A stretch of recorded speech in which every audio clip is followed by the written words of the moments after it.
Hello friends, welcome to সোপান academy. WBP ওডিআর reasoning বইয়ের আমরা সিটিং অ্যারেঞ্জমেন্টের প্রত্যেকটি প্রশ্নের সমাধান দেখব।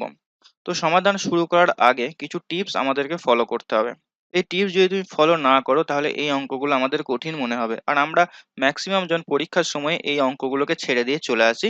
তার একটাই কারণ, জিনিসটা কিভাবে সলভ করতে হয় সেটাই আমাদের জানা নেই। এমনি অঙ্কগুলো কিন্তু খুবই সহজ। আমি যে পদ্ধতিতে বলবো সেই পদ্ধতিতে তোমরা কিন্তু সলভ করবে। এবং হ্যাঁ, এটা একটু টাইম টেকিং কোশ্চেন, গুলো মিনিমাম 2 মিনিটের মতো সময় কিন্তু এরা নিয়ে নেবে। তো একটা স্মল সাজেশন দেব তোমাদের, যে সিটিং অ্যারেঞ্জমেন্টের অঙ্ক সব থেকে ভালো হয় পরীক্ষার শেষে করা। ঠিক আছে?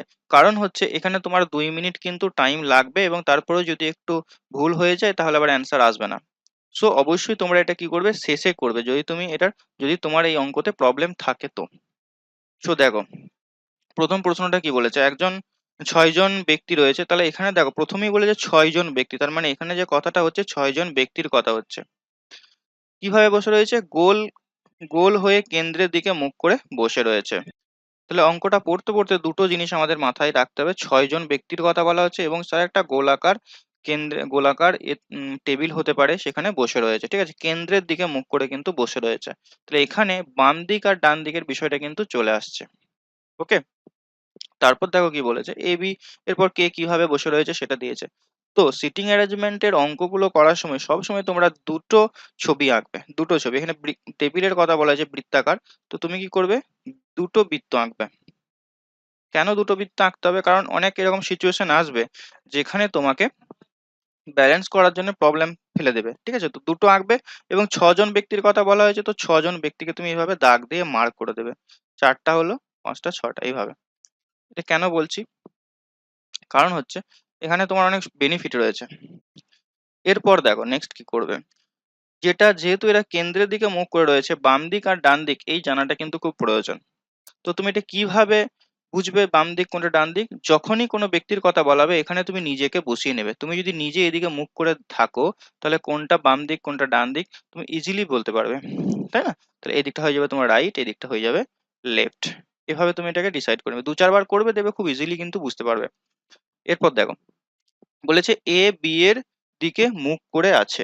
তাহলে এ যদি এখানে থাকে, বি তার ঠিক নিচেই থাকবে। এ বি আর মুখোমুখি রয়েছে, এ বি মুখোমুখি রয়েছে। ওকে, জাস্ট এ মিনিট।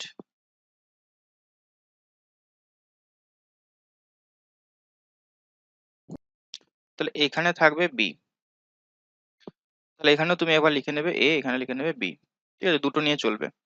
এরপর বি ই এর ডান দিকে এবং সি এর বাঁ দিকে বসে রয়েছে। বি ই এর ডান দিকে, তাহলে ই এখানে থাকবে তবেই না বিটা ই এর ডান দিকে থাকবে। ই যদি এদিকে মুখ করে থাকে, এদিকটা রাইট এদিকটা লেফট, তাহলে ই দেখো বি এখন ই এর ডান দিকে রয়েছে এবং সি এর বাঁ দিকে রয়েছে, তাহলে সি এখানে থাকবে। এখানে ই, এখানে সি থাকবে। এরপর দেখো কি বলেছে, সি ডি এর বাঁ দিকে বসে রয়েছে। তাহলে সি ডি এর বাঁ দিকে মানে এখানে আসবে ডি, এখানে আসবে ডি। এফ এ এর বাঁ দিকে বসে রয়েছে, এফ এ এর বাঁ দিকে বসে রয়েছে। তাহলে এফ এ এর বাঁ দিকে, সরি একটু ভুল হয়ে গেছে এখানে, তাহলে সরি এফ এর ডান দিকে বলেছে। আচ্ছা ঠিক আছে, এফ তাহলে এ এর ডান দিকে, এখানে বসবে এফ, এখানে বসবে এফ। এরপর ডি এফ এর সাথে এবং ই বি এর সাথে স্থান পরিবর্তন করলো। ডি কার সঙ্গে? ডি স্থান পরিবর্তন করছে এফ এর সঙ্গে, তাহলে এফ এর জায়গাতে ডি চলে আসবে, ডি এর জায়গাতে এফ চলে আসবে।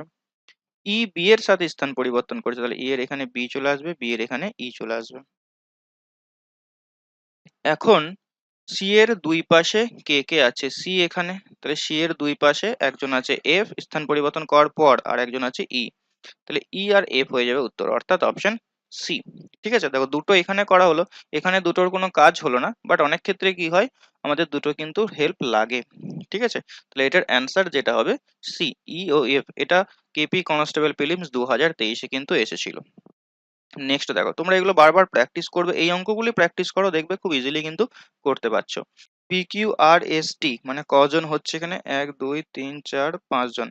5 জন বলছে একটি বৃত্তাকার টেবিলে বসে রয়েছে। তাহলে প্রথমেই তুমি একটা বৃত্তাকার টেবিল এভাবে এঁকে নেবে, দুটো এঁকে নেবে। ঠিক আছে, 1 2 3 4 5, 5, ঠিক আছে? বলেছে আর পি এর ডান দিকে বসে রয়েছে। এখানে যদি আমি আর কে বসাই, আর পি এর ডান দিকে, তাহলে এখানে পি বসে থাকবে, যেহেতু পি এর ডান দিকে আর রয়েছে। আর কি বলেছে দেখো, এস এর বাঁ দিক থেকে দ্বিতীয় স্থানে বসে রয়েছে, তাহলে এখানে হচ্ছে এস। এস এর বাঁ দিক থেকে দেখো, এটা 1 নম্বর স্থান, তারপর 2 নম্বর স্থান, মানে এস এর বাঁ দিক থেকে দ্বিতীয় স্থানে বসে রয়েছে। টি, পি ও এস এর মাঝখানে বসে নেই। পি ও এস এর মাঝখানে কিন্তু টি আসবে না, মানে এখানে কিন্তু টি আসবে না, এই জায়গাতে টি আসবে না। তাহলে টি কোথায় আসবে? এখানে আসবে টি। টি যদি এখানে চলে আসে, তাহলে বলেছে আর এর বাঁ দিক থেকে দ্বিতীয় স্থানে। আর এর বাঁ দিক বলতে কোন দিকটা? আর এর বাঁ দিক হচ্ছে এই দিকটা। তুমি এখানে নিজেকে বসাও, তাহলে দেখো এই দিকটা বাঁ দিক পড়বে, দ্বিতীয় স্থান মানে এই স্থানে কে বসবে? এই স্থানে দেখো এখানে কার কথা কিছু বলেনি, কিউ এর কথা, তাই না? তাহলে এখানে কিউ বসে রয়েছে নিশ্চয়ই। তাহলে কিউ দেখো, আর এর বাঁ দিক থেকে দ্বিতীয় স্থানে রয়েছে কিউ, মানে অপশন বি হয়ে যাবে এটার right answer. Next, Raju, Mahesh, Dinesh, Suresh, Gita একটি সারিতে বসে রয়েছে। সারিতে বসে থাকা মানে হচ্ছে একটা টেবিলে বসে থাকার মতো, ঠিক আছে? তো দেখো একটা টেবিল যখন এইভাবে দুটো দাগ টেনে দিতে পারো, কজন আছে এখানে? 1 2 3 4 5 জন আছে, তো 5টা দাগ কাটবে। 1 2 3 4 5, এখানেও 1 2 3 4 5। গীতা দীনেশের পাশে নয়, সুরেশ রাজুর পাশে নয়, মহেশ রাজুর পাশে, গীতা সুরেশের পাশে নয়, তাহলে সারিটি কেমন হবে? দেখো এই অঙ্কটার জন্য না তোমাকে এভাবে দাগ টেনে করার প্রয়োজন নেই, কারণ এখানে যে অ্যান্সারটা দিয়েছে সেটা সারি অনুযায়ী পরপর দিয়েছে, ঠিক আছে? তাহলে এখানে দেখো বলেছে গীতা দীনেশের পাশে নয়, মানে গীতা দীনেশের পাশে বসবে না, ঠিক আছে? তাহলে গীতা যদি দীনেশের পাশে না বসে, তাহলে এই যে সারিতে গীতা আর দীনেশ পাশাপাশি তুমি দেখতে পাচ্ছ, তাহলে এখানে এটা কি করছে? হবে না, ডি হবে না, তাহলে গীতা আর দীনেশ তো পাশাপাশি বসবে না। আবার দেখো এখানে গীতা ও দীনেশ রয়েছে, গীতা ও দীনেশ কিন্তু পাশাপাশি বসবে না, তাহলে এ আর ডি এখানে কিন্তু চলে গেল। আমি এটা অপশন টেস্টের মাধ্যমে করে দিচ্ছি, দেখো। তারপর বলেছে দেখো, সুরেশ রাজুর পাশে নয়, সুরেশ আর রাজু কিন্তু পাশাপাশি থাকবে না। সুরেশ আর রাজু দেখো এখানে আছে কি? সুরেশ আর রাজু নেই, তার মানে এই দুটোর মধ্যে অ্যান্সার হতে পারে। তারপর দেখো আবার বলেছে মহেশ কিন্তু রাজুর পাশে থাকবে। মহেশ রাজুর পাশে, দেখো এখানে রয়েছে মহেশ রাজুর পাশে, এখানেও আছে মহেশ রাজুর পাশে। গীতা কিন্তু সুরেশের পাশে থাকবে না, গীতা সুরেশের পাশে নয়। এখানে দেখো গীতা কিন্তু সুরেশের পাশাপাশি রয়েছে, তার মানে বিও কিন্তু অ্যান্সার হচ্ছে না, বিও কিন্তু অ্যান্সার হচ্ছে না। তাহলে সারিটা সি এর মতো হবে, মানে গীতা, রাজু, মহেশ, দীনেশ, সুরেশ এইভাবে কিন্তু থাকবে, ঠিক আছে? তো চলো, সবসময় যে আমাদের গতানুগতিক ওয়েতে করতে হবে তা কিন্তু না, আমরা কিন্তু একটু অন্যরকম ভাবেও ভাবতে পারি বিষয়টাকে। নেক্সট দেখো, 7 জন ব্যক্তি রয়েছে, একটি সরলরেখায় দাঁড়িয়ে আছে, ঠিক আছে? তো একটা সরলরেখা যদি আমি আঁকি এখানে, 7 জন ব্যক্তির একটা সরলরেখা রয়েছে, তো আমাকে দুটো আঁকতে হবে এভাবে, তাহলে তুমি বিষয়টা আরো ভালোভাবে বুঝতে পারবে। 1 2 3 4 5 6 7, 2 3 4 5 6 7, ঠিক আছে? এরপর দেখো বলেছে যে জি, ডি জি এর ডান দিকে বসে রয়েছে, ডি জি এর ডান দিকে বসে রয়েছে। তাহলে এখানে যদি আমি জি ধরি, তাহলে জি এর ডান দিক এখানে হচ্ছে ডি। এরপর জি কি সবসময় এখানেই থাকবে? অন্য জায়গাতেও তো থাকতে পারে, তাই না? এখানে যদি জি থাকে, তার পাশে এখানে ডি। তো তার জন্য আমাকে পরের লাইনগুলো বুঝতে হবে। বলেছে দেখো, সি এ আর বি এর মাঝখানে থাকবে, সি এ আর বি এর মাঝখানে, এটা পরে আসছে। এরপর ই এফ আর ডি এর মাঝখানে থাকবে, এটাও পরে আসছি। জি আর বি এর মাঝখানে 3 জন ব্যক্তি বসে থাকবে, জি আর বি এর মাঝখানে 3 জন কিন্তু ব্যক্তি থাকবে, ঠিক আছে? জি আর বি এর মাঝখানে 3 জন ব্যক্তি থাকবে, তাহলে এটা কি করে হবে? দেখো, দেখো এই সাইডটা কি করে হবে? এখানে যদি আমি জি কে রেখে দিই, তাহলে জি আর বি এর মাঝে যে যে 3 জন ব্যক্তি থাকবে, এইটাকে আমি কিন্তু কোনোভাবে রিপ্লেস করতে পারবো না। তো সেজন্য জি কে একটা সাইডে আমি নিয়ে আসতে চাই। যেমন আমি এখানে জি কে রাখলাম, জি এর পাশে কে থাকবে? ডি থাকবে, ঠিক আছে? এখন জি আর বি এর মাঝে 3 জন ব্যক্তি থাকবে বলেছে, তাহলে জি এর মাঝে মানে 3টে ঘর ছেড়ে এখানে আমি বি কে রিপ্লেস করতে পারি। দেখো জি কে আমি মাঝে ধরলে এখানে তুমি 3 জন ব্যক্তিকে ফিট করতে পারবে না, এখানে তুমি বি যদি রাখো দেখো ফিট করবে না, তাহলে এইটা আমাদের ভুল হচ্ছে কোথাও একটা, ঠিক আছে? তারপর দেখো বলেছে ই এফ আর ডি এর মাঝে রয়েছে, ই এফ আর ডি এর মাঝে রয়েছে, তাহলে এখানে থাকবে এফ, আর ডি এর মাঝে থাকবে কিন্তু ই, কারণ কি এফ আর ডি এর মাঝে ই রয়েছে। সি এ আর বি এর মাঝে আছে, সি এ আর বি এর মাঝে আছে। দেখো এরপর লাইনটা ঠিক হলো, সি এ আর বি এর মাঝে আছে। তাহলে একদম বাঁ দিকে কে রয়েছে, তাহলে তোমার বাঁ দিক মানে এখানে হচ্ছে জি, তোমার বাঁ দিক যেটা সেটাই কিন্তু অ্যান্সার হবে জি। একদম বাঁ দিকে জি থাকবে, অপশন বি। নেক্সট, ছবি তোলার জন্য 5 জন বালিকা একটি বেঞ্চ এমন ভাবে বসলো যাতে সীমা রানীর পাশাপাশি, মানে এদের আলাদাই নটাঙ্কি, কেউ পাশে বসবে না, মানে সিটিং অ্যারেঞ্জমেন্টের অঙ্কগুলো, এ ওর পাশে বসবে না, এ ওকে ওর সোজাসুজি বসবে, এ ওর ডান দিকে বসবে, এই ধরনের এগুলোকে দিয়ে কমপ্লিকেটেড করে দেয়। ঠিক আছে, নো প্রবলেম। ছবি তোলার জন্য 5 জন রয়েছে, তাহলে 5টা দাগ তুমি এভাবে কেটে দেবে। ঠিক আছে, এরপর দেখো কি বলেছে, একটি বেঞ্চে এমন ভাবে বসলো যাতে সীমা রানীর বাম দিকে থাকে এবং বিন্দুর ডান দিকে থাকে। সীমা, আমি এখানে যদি সীমাকে ধরি, সীমা রানীর বাম দিকে, তাহলে এখানে থাকবে রানী, আর বিন্দু এখানে থাকবে, বিন্দুর ডান দিকে সীমা রয়েছে। মেরি যেন রানীর ডান দিকে থাকে, রানীর ডান দিকে মেরি, তাহলে এখানে থাকবে মেরি, এবং রীতা থাকবে রানী ও মেরির মাঝখানে। আচ্ছা, রীতা থাকবে রানী ও মেরির মাঝখানে, তাহলে এখানে কিন্তু মেরি থাকবে না, এখানে কিন্তু মেরি আমি রাখতে পারবো না মেরিকে। মেরি বলেছে দেখো, মেরি যেন রানীর ডান দিকে, তাহলে রানীর ডান দিক তো দুটো জায়গা পড়ে আছে, এই একটা জায়গা আর এই একটা জায়গা পড়ে আছে, তাহলে এখানে আমাকে মেরিকে শিফট করতে হবে, এখানে মেরিকে শিফট করতে হবে। এখানে দেখো রীতা থাকবে রানী ও মেরির মাঝখানে, তাহলে এখানে চলে আসবে রীতা। এটা হয়ে গেল কমপ্লিট ভাবে বসানো। ঠিক আছে, ওরা যেভাবে বসতে চেয়েছিল আমি সেভাবে বসিয়ে দিলাম। এরপর বলেছে দেখো, রীতার অব্যবহৃত ডান দিকে কে বসবে। রীতার অব্যবহৃত ডান দিক মানে এই দিকটা ডান দিক হচ্ছে রীতার, মেরি বসবে, তাহলে মেরি হয়ে যাবে এটার অ্যান্সার, অপশন সি। নেক্সট, ও ব্যবহৃত, যাই হোক, এখানে দেখো বলেছে এ পি আর এক্স কজন রয়েছে সারিতে, 1 2 3 4 5 6 জন রয়েছে। আচ্ছা, এস এবং জেড কেন্দ্রে এ এবং পি দুই ধারে বসে রয়েছে। ঠিক আছে, তো তুমি এভাবে দুটো দাগ টানো পর পর। 6 জন রয়েছে, 1 2 3 4 5 6, 1 2 3 4 5 6। কি এস এবং জেড কেন্দ্রে বসে রয়েছে, এস জেড কিন্তু কেন্দ্রে থাকবে, তাহলে এখানে এস এখানে জেড এইভাবে থাকতে পারে, বা এখানে জেড এখানে এস এইভাবে থাকতে পারে, কেন্দ্রে রয়েছে তো। এ ও পি দু ধারে বসে রয়েছে, এ ও পি দু ধারে বসে রয়েছে, তার মানে এখানে এ থাকতে পারে, এখানে পি থাকতে পারে, বা এখানে পি থাকতে পারে, এখানে এ থাকতে পারে, অনেক রকমের সম্ভাবনা হতে পারে, তাই না? তারপর দেখো আর এর বাঁ দিকে বসলে, আর এর বাঁ দিক, তাহলে এর বাঁ দিক যদি পেতে চাই, আচ্ছা এখানে এটাকে এর বাঁ দিক, এটাকে এ এটাকে পি ভাবে লিখো, এর বাঁ দিক মানে এই দিকটা, তাহলে এখানে কে বসে রয়েছে, আর বসে রয়েছে, এবং পি এর ডান দিকে তাহলে কে বসবে, তাহলে পি এর ডান দিক মানে এখানে কে বসবে, কার কথা এখানে বলা নেই, এক্স এর কথা বলা নেই, তাহলে এখানে এক্স বসে থাকবে। ঠিক আছে, তাহলে এইটা যেটা হয়েছে এটা ভুল হয়েছে, তাহলে দেখো পি এর বাঁ দিকে এক্স বসবে, মানে option C. Next, A B C D F 6 বন্ধু একটি বেঞ্চে বসে রয়েছে, ই এবং এফ মাঝখানে বসে আছে, বি এবং এ এবং বি দুই প্রান্তে বসে রয়েছে, তাহলে 6 জন বিন্দু বেঞ্চের কথা বলছে যখন, দুটো দাগ তুমি টানবে এবং 6টা করে দাগ টেনে নেবে, 1 2 3 4 5 6, 1 2 3 4 5 6। ই এবং এফ মাঝখানে বসে রয়েছে, একদম আগের টাইপের মতো অঙ্কটা, ই এফ বা এফ ই আমি এভাবে লিখতে পারি। এ এবং বি দুই প্রান্তে বসে আছে, তাহলে এখানে এ বি হতে পারে, বা এখানে বি এ এইভাবে হতে পারে।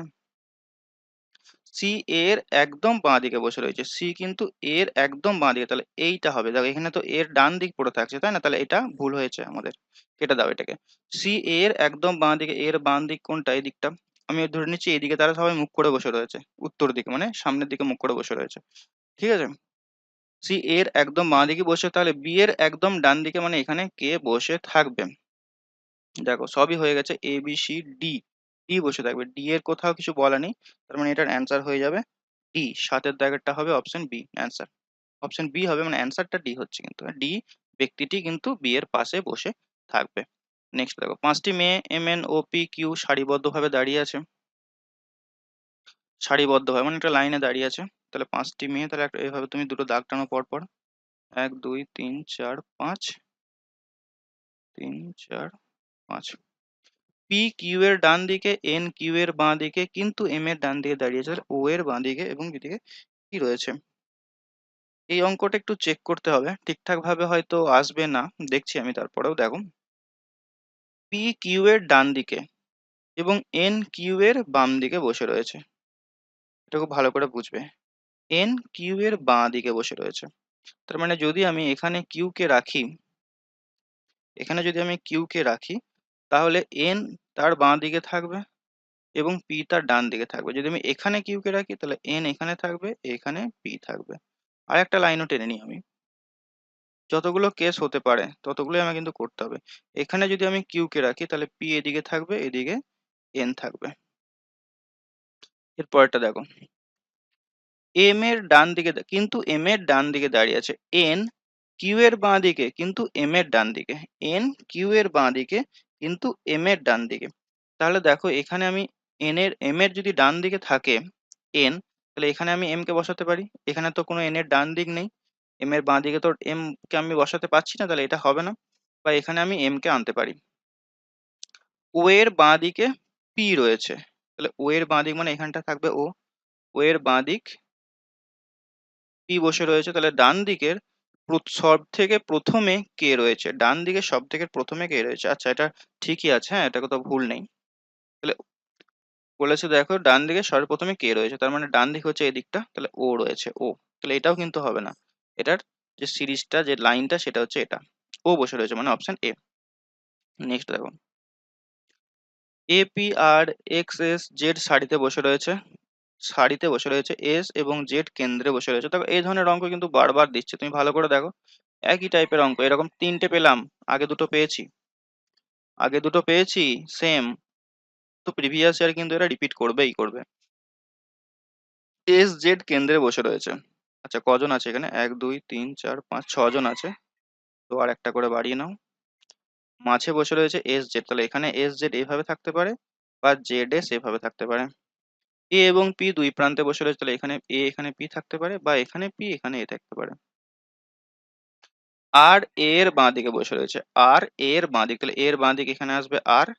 তাহলে দেখো পি এর ডান দিকে কে বসে থাকবে, পি এর ডান দিক, এখানে কার কথা বলা নেই, তাহলে এটা হচ্ছে না কিন্তু, হ্যাঁ, পি এর ডান দিকে, তাহলে M N O P Z S R A. আচ্ছা, এর কথা বলা হয়েছে এখানে।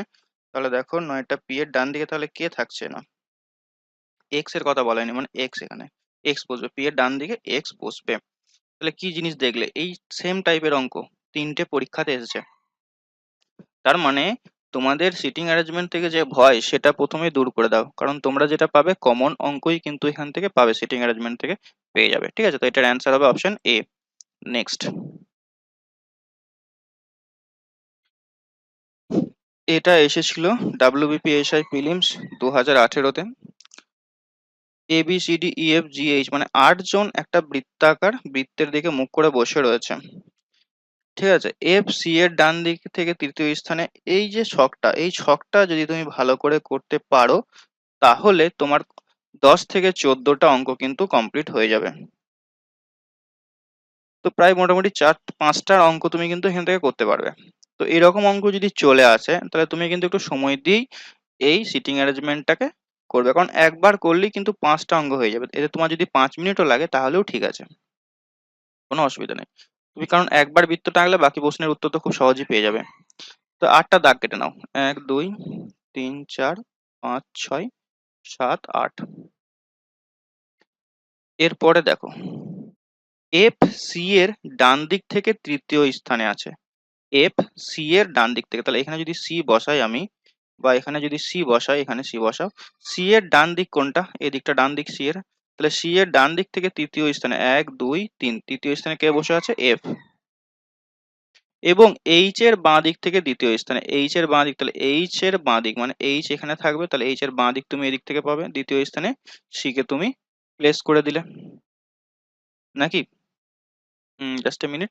এবং এইচ এর বাঁ দিক, এইচ এর বাঁ দিক থেকে দ্বিতীয় স্থানে আছে এফ সি এর ডান, ও সরি, এফ এর কথা বলা হচ্ছে এখানে, ভুল হলো।